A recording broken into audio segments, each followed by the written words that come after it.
Bom pessoal, vamos aqui para mais um vídeo agora em matéria tributária, que é a questão dos insumos para crédito de PIS e COFINS. É uma questão atual, uma questão que realmente se aplica a inúmeras empresas que têm a possibilidade de se trabalhar em cima com a repetição de débito de valores pagos a maior a título de PIS e COFINS, não somente reconhecendo alguns materiais como insumos, certo? Então eu vou fazer aqui um panorama geral da questão de quais empresas se aplica essa discussão, os conceitos de PIS e COFINS não cumulativo, qual o conceito de insumos, e aqui realmente eu vou me ater um tempo maior, qual a posição da Receita Federal do Brasil, qual era e qual a posição atual do Superior Tribunal de Justiça. E a nova solução de consulta, agora de 2021, a solução de consulta número 164, que trata especificamente do conceito de insumos com relação aos equipamentos de proteção individual, no caso da Covid, máscara, luvas, álcool em gel, se isso seria insumos para fins de PIS e COFINS ou não, certo? Bom, primeiramente, quais são as empresas que se aplica essa tese, esse conceito? PIS e COFINS, a gente tem regimes cumulativos, não cumulativos, monofásicos, alíquota zero, PIS e COFINS sobre importações, tem inúmeras possibilidades de aplicação e incidência do PIS e da COFINS. Não vou abordar todas elas, porque seria um vídeo imenso, certo?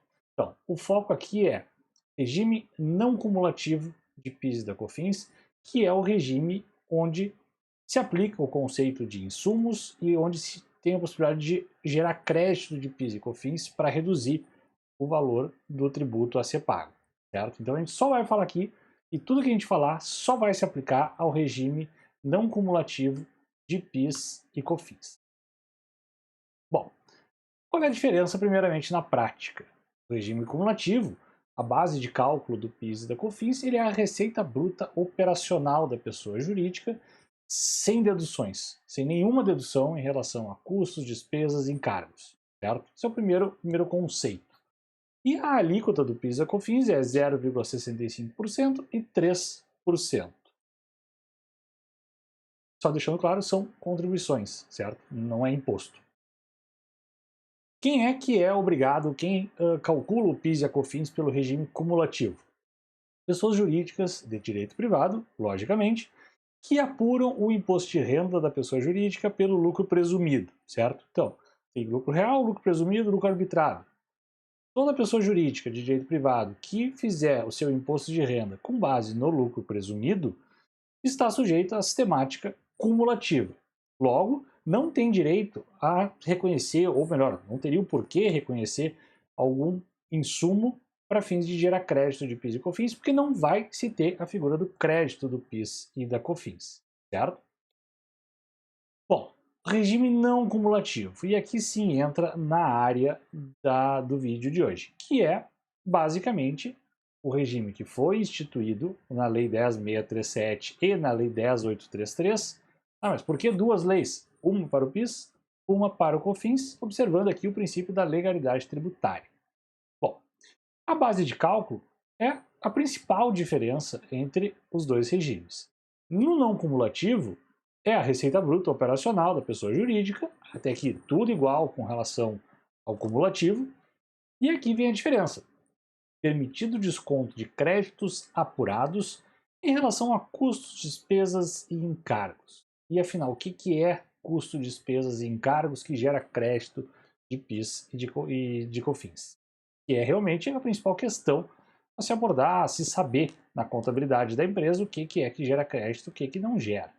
Bom, antes de a gente entrar nessa discussão, a alíquota no regime não cumulativo é maior, é de 1,65% para o PIS e 7,6% para a COFINS.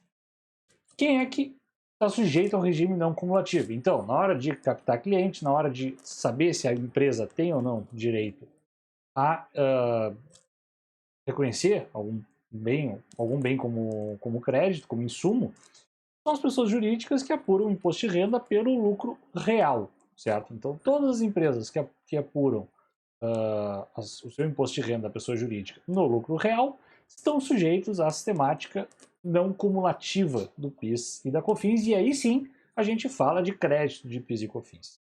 De outro modo, não se fala em crédito de PIS e COFINS. Tem exceções? Claro que tem exceções, é o direito tributário. Bom, quem é que não se aplica essa situação?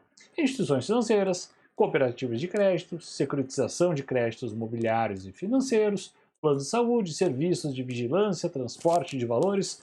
Tudo isso também não há que se falar em crédito de PIS e COFINS. Todo o restante, que é lucro real, se aplica à tese, certo? Bom, o que diz a Lei 10.637 e 10.833? Ah, mas só tem um artigo ali. Sim, o texto é o mesmo. Do valor apurado na forma do artigo 2º, a pessoa jurídica poderá descontar créditos calculados em relação a, ou seja, o que geraria crédito? Bens e serviços utilizados como insumo na prestação de serviços e na produção ou fabricação de bens ou produtos destinados à venda. Ou seja, bens e serviços utilizados como insumos e geram crédito de PIS e COFINS, reduzindo o valor total da contribuição a ser paga, certo? E aí, a Receita Federal veio com um entendimento tentando definir o que realmente é insumos para fins de crédito de PIS e COFINS, porque, convenhamos, o texto da legislação não deixa claro o que pode ser considerado e o que não pode ser considerado. Bom, a Instrução Normativa 247 e 404, 2002 e 2004, respectivamente, trouxeram, de novo também com o mesmo texto, que o valor apurado a pessoa jurídica pode descontar créditos determinados mediante a aplicação da mesma alíquota, ou seja, a alíquota do PIS e da COFINS, que são diferentes, então para crédito eu vou ter que usar as mesmas alíquotas do tributo. Sobre os valores das aquisições efetuadas no mês, de bens e serviços, combustíveis, lubrificantes, isso aqui é pacificado, utilizados como insumos, na produção ou fabricação de bens ou produtos destinados à venda. Bom, e o parágrafo 4º, sempre prestem atenção nos parágrafos, para efeitos da linha B do inciso 1º do caput, entende-se como insumos, e aqui seria a solução para os problemas do direito tributário. Então, é insumo aquilo que é utilizado na fabricação ou produção de bens destinados à venda. De novo, ainda muito vago o que seria, o que não seria. E aí ele traz na letra A a matéria-prima, o produto intermediário, o material de embalagem e quaisquer outros bens que sofram alterações, tais como desgaste, dano ou perda de propriedades físicas ou químicas em função da ação exercida sobre o produto em fabricação. Então, seria uma tentativa de definir o que é o conceito de insumos nas empresas. E aqui já deixando claro, o conceito de insumos na ciência contábil é diferente do conceito de insumos que foi definido pelo STJ e pela Receita Federal. Então, muito cuidado na hora de pegar o conceito de insumos da contabilidade e aplicar ele com relação ao direito tributário. Por quê? Porque a jurisprudência tem entendimentos diversos. Lá no final aqui do vídeo eu vou comentar com relação às sacolas plásticas, que é o principal exemplo de distinção entre a contabilidade e o direito tributário. Bom, no caso da Receita Federal, o conceito de insumos, para aproveitar o crédito de PIS e COFINS, engloba somente os bens e serviços empregados, e aqui é o principal ponto, diretamente no processo produtivo. Ou seja, o bem ou o serviço deve compor de alguma forma aquilo que foi produzido e que vai ser comercializado lá na frente. Tem a solução de consulta número 10 de 2012, que foi bem específica em dizer somente os gastos efetuados com a aquisição de bens e serviços diretamente na produção de bens destinados à venda ou prestação de serviços geram direito a crédito da contribuição para o PIS. Nesse caso, a solução de consulta, nesse trecho, ela é específica para o PIS e não para a COFINS, mas se aplica da mesma forma. Excluindo-se desse conceito as despesas que se referem apenas indiretamente à atividade fim da empresa. Aí surgiu a questão, tá, mas a despesa indireta da atividade fim da empresa, ela também é essencial. Eu não consigo oferecer ou vender aquele, produzir aquele bem ou prestar aquele serviço sem uma atividade indireta, certo? E aí, a discussão na jurisprudência permaneceu até que o Superior Tribunal de Justiça sedimentou essa definição no recurso especial 1.221.170, conceituando o insumo para fins de crédito de PIS e COFINS. E ele tem ali o texto do STJ de que bens e serviços essenciais para a atividade de uma empresa. E o número 2 do acórdão do STJ fala que o conceito de insumos deve ser aferido à luz dos critérios da essencialidade ou relevância, vale dizer, considerando-se a imprescindibilidade ou a importância de determinado item, bem ou serviço, para o desenvolvimento da atividade econômica desempenhada pelo contribuinte. E aqui entra no cenário do direito tributário a figura da imprescindibilidade, ou seja, da essencialidade daquilo na produção de um bem ou na prestação de um serviço. Bom, mais adiante até na ementa ele se traz que o conceito de insumo ali na letra B deve ser auferido à luz dos critérios da essencialidade ou relevância, ou seja, considerando-se a imprescindibilidade ou a importância de determinado item para o desenvolvimento da atividade econômica. Ou seja, em resumo, aquilo é indispensável para a prestação do serviço, é indispensável para a produção de determinado bem? Sim, então gera crédito de PIS e COFINS por ser considerado um insumo. Ah, mas é indiretamente, por exemplo, um produto de limpeza específico que tem que ser utilizado em frigoríficos. A empresa consegue oferecer aquele serviço, comércio de carnes, sem utilizar determinado produto de limpeza? Não, não consegue. A vigilância sanitária vai lá e vai autuar o estabelecimento. Então, determinados itens, por mais que sejam utilizados indiretamente para a produção de um meio, para a prestação de um serviço, não significa que, por ser indireto, eles não são essenciais para a prestação ou para a produção, certo? Então, pelo critério da essencialidade, vai sim ser considerado como insumos e gerar crédito de PIS e de COFINS. Se está vinculado a todas as despesas, bens e serviços essenciais para o desenvolvimento, mesmo que não integre efetivamente o produto fabricado. Exemplo clássico é o produto de limpeza que eu comentei com vocês. O produto de limpeza não vai integrar o produto fabricado, mas não tem como se fabricar o produto sem o produto de limpeza para higienizar, e aqui a gente volta à Covid, o ambiente e a fábrica, enfim, ou o estabelecimento. E as sacolas plásticas? E aí volta sempre o dilema de se vai no supermercado, se vai no mercado, compra os produtos, se chega no caixa e aqueles produtos são acondicionados dentro de uma sacola plástica para se levar para casa. Por quê? Porque não tem, ou melhor, o brasileiro tem esse costume de colocar as coisas na sacola plástica para levar para casa. Alguns estabelecimentos cobram, inclusive, por essa sacola plástica, outros estabelecimentos não fornecem sacola plástica, mas a grande maioria oferece sacola plástica no caixa do estabelecimento. Bom, e aqui sacola plástica também é considerada sacola de papel em alguns casos, tá? Mas não faria diferença para esse conceito. O STJ também já se manifestou especificamente com relação às sacolas plásticas, se é considerado insumo e gera crédito de PIS e COFINS ou não. Bom, o STJ entende que não é insumo, não gera crédito de PIS e COFINS, e isso a contabilidade tem um entendimento diferenciado. Então, compreende que o fornecimento de sacolas plásticas para acomodação e transporte de mercadorias pelos consumidores não é essencial à comercialização dos produtos por parte do supermercado. Prova isso o fato público e notório que diversos hipermercados já excluem voluntariamente o fornecimento das sacolas com a finalidade de transporte ou acomodação de produtos. Antes de entrar na questão da Covid, ele traz aqui também, nesse recurso especial, a questão da sustentabilidade, de que não seria um desestímulo ao aspecto sustentável permitir que se gere crédito de PIS e COFINS sobre sacolas plásticas, certo? Então, isso também já está pacificado pela jurisprudência de que sacolas plásticas utilizadas para levar os produtos para casa não geram crédito de PIS e COFINS.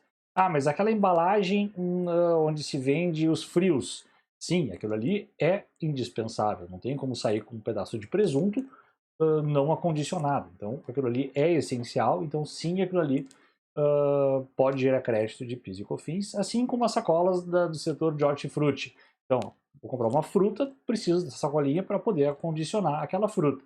Então, essas sacolas, sim, geram crédito de PIS e COFINS. O que não gera crédito de PIS e COFINS são as sacolas para se levar embora do estabelecimento as compras, certo? E aí vem uma nova solução de consulta da Receita Federal, que é a número 164 de 2021, específica com relação a álcool em gel, luvas e máscara de proteção. Ou seja, com o advento da Covid, da pandemia, passou a se exigir para que o estabelecimento pudesse funcionar que os trabalhadores utilizassem álcool em gel, luvas, dependendo do estabelecimento, e máscaras de proteção.